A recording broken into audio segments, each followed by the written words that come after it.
Hello दोस्तों, कैसे हो आप सबके सब। आज मैं आपको अपनी वीडियो में यमुना नदी में हो रही गंदगी के बारे में और 2 दिन पहले हम सभी ने छठ मनाई थी, उसके बारे में कुछ कहना चाहता हूँ। तो सबसे पहले मैं छठ पर्व को लेकर कुछ कहना चाहता हूँ। छठ पर्व एक बहुत ही अच्छा त्यौहार है जो बहुत से लोगों के द्वारा पूरे मैक्सिमम लोगों के द्वारा मनाया जाता है। पहले पूर्वांचल साइड ही ज़्यादातर फेमस था, लेकिन अब ये पूरे भारत में फेमस हो गया है। छठ पर्व पे घर के बड़े जो होते हैं वो व्रत रखते हैं, फिर सुबह शाम सूर्य को अर्घ्य देते हैं, उनकी पूजा करते हैं और वो पानी में खड़े होते हैं। कुछ लोग अपने घरों पे पानी का एक पॉन्ड सा बना लेते हैं, तालाब सा बना लेते हैं और उसमें खड़े होकर अर्घ्य देते हैं। और कुछ बाहर गड्ढे बहुत बड़ा तालाब खोद के करते हैं और कुछ यमुना नदी में जाके भी पूजा पाठ करते हैं। तो मैं इसी को लेके यमुना नदी को टॉपिक को लेके कुछ कहना चाहता हूँ कि छठ जैसे त्यौहार के लिए भी हमारी जो नदियाँ हैं वो साफ़ नहीं रहती है।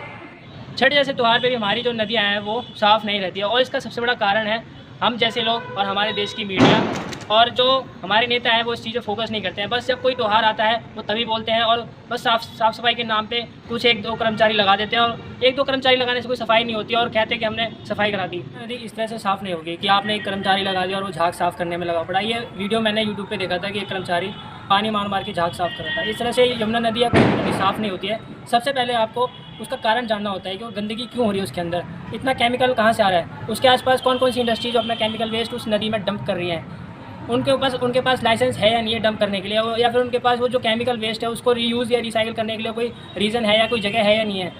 अगर वो सारी की सारी कंपनी इंडस्ट्री अपना जितना भी वेस्ट है यमुना नदी में बहा देंगी तो यमुना नदी तो गंदी होगी ही होगी। हम कहते हैं कि हम कूड़ा डाल दिया गंदगी हो गई, माला डाल दी गंदगी हो गई, या कोई मूर्ति विसर्जन कर दिया गंदगी हो गई। गंदगी इनसे नहीं होती है। गंदगी हो जो तुम बहुत ही खतरनाक केमिकल उसके अंदर जा रहा है ना, उससे गंदगी है। उसे कैसे साफ़ करोगे? अरे फूल माला डालने से तो वो कम से कम नेचुरल है, वो तो नीचे बैठ जाएगी, वो तो ख़त्म हो जाएगी, वो नेचुरल चीज़ है। लेकिन एक जो केमिकल है जो इंडस्ट्री से निकल के आ रहा है वो कैसे ख़त्म होगा? वो तो हमें ख़त्म करना पड़ेगा ना। वो नेता और हमारे देश की मीडिया भी ऐसी है कि वो इन चीज़ों पे फोकस नहीं करती। बस वो फोकस किस पे करेगी कि उसने इस धर्म के लोगों को मार दिया, उसने उस धर्म के लोगों को मार दिया। अरे धर्म को छोड़ो, पहले ना अपने देश के लोगों को, देश के त्योहारों को समझो।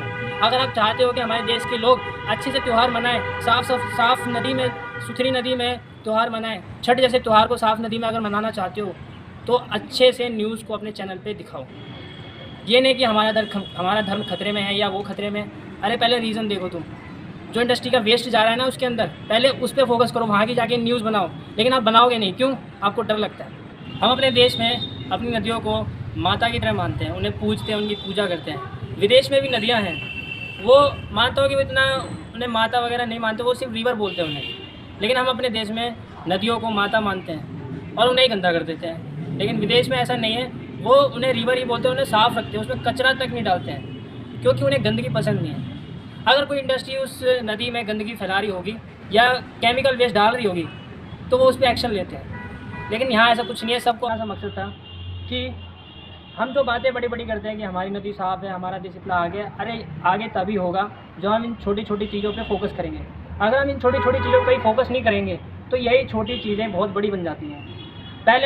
बहुत टाइम पहले हमने यमुना नदी पे कभी फोकस नहीं किया सही से कि उसमें कौन केमिकल वेस्ट डाल रहा है, कौन सी इंडस्ट्री, कौन सी कंपनी डाल रही है। आज वही सबसे बड़ी प्रॉब्लम है कि यमुना नदी इतनी ख़राब हो गई है कि उसमें आप नहा नहीं सकते। अगर आप नहा लिए कई बार तो शायद कोई स्किन प्रॉब्लम भी हो सकती है। अभी मुझे नहीं पता, अगर आप उसके पानी को भी लैब टेस्ट में चेक करवाओगे तो शायद वो फेल हो सकता है। उसमें इतना केमिकल है, आप खुद जाके देखो उसमें कितना झाग है। यमुना नदी में इतना सारा झाग कोई सर्फ डाल के, साबुन डाल के नहीं बना है, वो केमिकल है, बहुत ही गंदा केमिकल है। अगर वो नहीं, सभी सोच रहे होंगे कि मैं सिर्फ बोलता जा रहा हूँ, मैं कोई डिस्क्रिप्शन में कुछ डाल नहीं रहा हूँ, या फिर मैं कोई वीडियो साइड में नहीं चला रहा या फोटो नहीं दिखा रहा हूँ कि किस तरह की इंडस्ट्री जो वेस्ट कर रही है। अरे मैं कहता हूँ कि आप पहले खुद जाके चेक करो वहाँ पे। मैं फ़ोटो डाल दूँगा अपने वीडियो में या फिर वीडियो साइड में दिखा दूँगा, फिर आप क्या करो, आप बैठ जाओगे। आप खुद जाके चेक करो कि यमुना नदी गंदी कैसे हो रही है, उसके अंदर कौन सा केमिकल किस इंडस्ट्री से आ रहा है। ये फोकस हमारी मीडिया को करना चाहिए। जो इतने बड़े बड़े न्यूज़ चैनल है वो फोकस बिल्कुल नहीं करते हैं, लेकिन उन्हें करना चाहिए। अगर वो चाहते हैं कि हमारे देश के लोग अच्छी साफ़ सुथरी नदी में त्यौहार मनाएं तो इनको इन चीज़ों पे भी